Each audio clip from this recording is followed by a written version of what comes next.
Hello, everyone, and welcome back to another episode of Acupuncture is My Life. Now, in this episode, I want to discuss early signs of cervical cancer. Because unfortunately, on a global scale, many women are walking around presenting with symptoms and signs of cervical cancer, and they're unaware of it. And it's important that you're aware of this, because cervical cancer is basically a disease that starts in the cervix's cells, which are in the lower part of the uterus, connecting to the vagina. Now, some say the primary cause of most cervical cancers is due to HPV, which is human papillomavirus, which is a sexually transmitted infection. And you see, the prognosis of cervical cancer has improved due to HPV screening.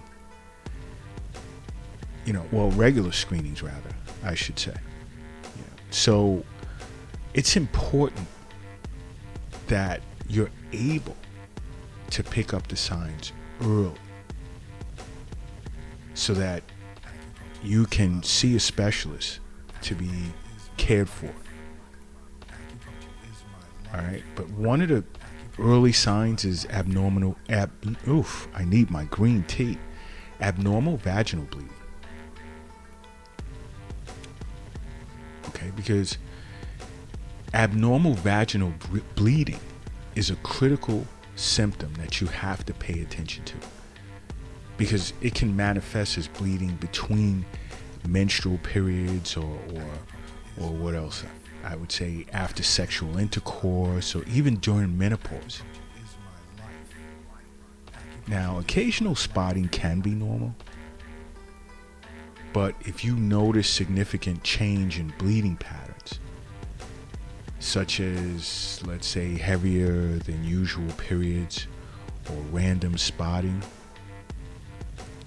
it may be best to see your OBGYN. Now, if you were receiving regular acupuncture treatments, wellness visits, you and your acupuncturist would discuss certain things, how you've been feeling, what's going on with your cycle, and more, where this will be picked up right away. It'll be addressed right away. And not just so much by your acupuncturist, but by your OBGYN as well. Now, another sign can be, let's say, unusual vaginal discharge. Whereas, you'll notice an unusual increase in the amount of discharge, and its consistency appears different, and it can become either watery or more watery or thicker than usual, as well as noticing an odor. And this discharge can possibly even contain blood, along with a foul odor. You see, in women, vaginal discharges vary naturally throughout a woman's menstrual cycle. So it's super important to pay attention to any irregular or persistent changes. Okay? It's very important that you do so. Now, another sign can be pain during sexual intercourse.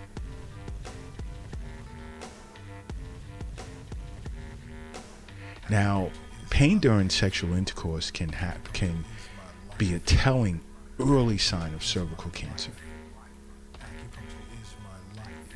often indicating changes or abnormalities in the cervix, because there's a connection between sexual activity and the risk of HPV exposure. So you want to get screened regularly. And see, the reason why I tout regular wellness visits with an acupuncturist, because part of those visits, certain acupuncture points are really good for boosting your immune system. And your immune system typically takes care of HPV virus without you even knowing it. So it's important to make acupuncture a part of your life. It really, really is. But if you experience pain during intercourse, it's important you discuss that with your acupuncturist. Don't be afraid to talk about it, because health is wealth. The wealth is not in the bank. It's not your wallet. It's not in a retirement account. It's not your purse. The wealth is not in an investment account, nor is it in your pocketbook. The wealth is definitely not under your mattress or in a shoebox in the closet. The wealth is in you. That's where the wealth is. Now, another symptom can be pelvic pain. Like, typically, cramps are usually associated with menstruation. But now, if you're feeling a constant, dull, or sharp and intermittent pain in the pelvic area, and this will occur like in the lower abdomen or pelvic area, this can be a sign. It can be a sign of cancer that's grown to a size that impacts surrounding tissues or organs, causing this discomfort or pain.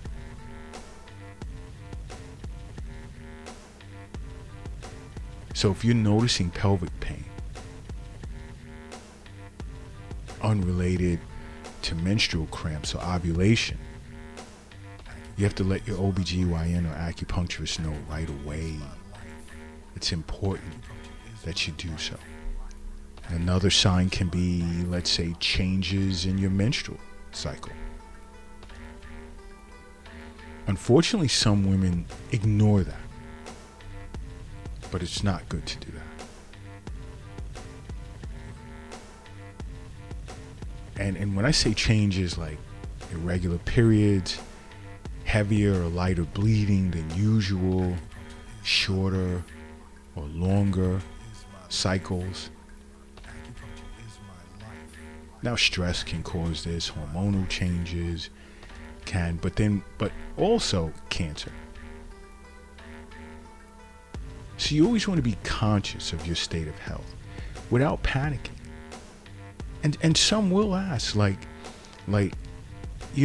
how do we know not to panic?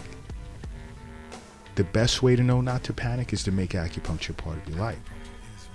Because your acupuncturist, along with working with you, will be on top of what's going on. You know what? If you're lifting something heavy right now, do me a favor and put it down. Rest it down for a moment. Whether you're in the gym, work, moving furniture at home, doesn't matter. Rest it down. Okay? And if you're crossing the street, hurry up and safely get across the street. If you're operating a vehicle with wheels, pull it over to the side of the road. If it has wings or propellers, land it at your nearest airport. Because I need you to close your eyes right now. And I need you to say to yourself, acupuncture is my life. And now open. Boom, you are now brand new. And brand new you are. Now, another sign or symptom can be swelling of the legs or leg pain.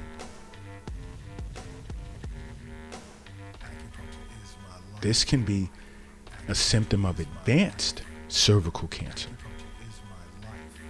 And this usually happens when cancer tends to obstruct blood flow or lymphatic drainage in the pelvis, causing discomfort in the legs. Now, it's more common in the later stages where there's persistent leg pain or swelling. If you're noticing this, your acupuncturist will pick that up right away, but you want to discuss this with your physician as well. It's important. Another is, are you noticing urinary or bowel changes? Changes in bowel habits can be a sign. of cervical cancer. Okay? And it can manifest like it's difficulty urinating, let's say blood in the urine, changes in bowel movement patterns. But these are things your acupuncturist would pick up right away. This is why I say it's super important to make acupuncture a part of your life. Why? Because acupuncture is my life. What's yours?